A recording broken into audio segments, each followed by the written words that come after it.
This bearded man watched a tennis match on TV and suddenly realized his future daughters could become world champions. Before they were even born, he'd written a 78-page career plan. By age 5, he'd mastered professional tennis books and trained them strictly, even in storms. When his daughters turned 10, he took his plan and training videos to various clubs, pitching his daughters' potential. But he was rejected repeatedly. Tennis was a white elite sport, and as a black man, he wasn't welcome. His grand plan was mocked as ridiculous fantasy. Finally, a coach saw the girl's talent, but was scared off by Richard's demanding contract terms. He wanted the best equipment and all training for free. The coach said no one would accept such a gamble. Tennis requires huge investment and has extremely low success rates. Even millionaires struggle to produce professional players, let alone a poor family from the projects. It's like asking somebody to believe that you got the next two Mozarts living in your house. Not only white coaches doubted him, black neighbors criticized his insanity, claiming his intense training was child abuse. Richard shot back. They work as hard as they need to stay off these streets.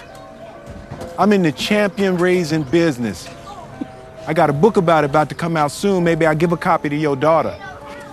Remind me which corner she working on again? Get off my property.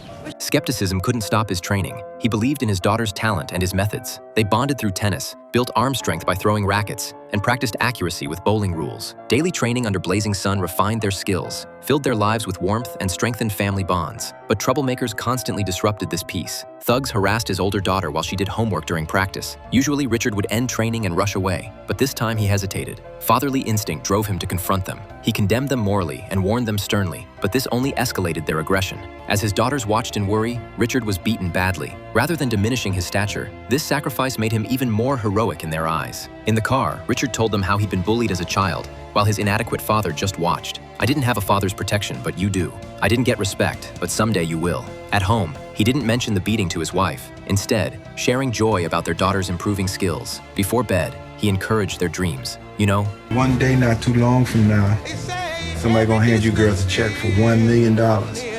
Richard showed only positivity to his family while privately bearing all hardships in the lonely night. Just then, those persistent thugs found him again.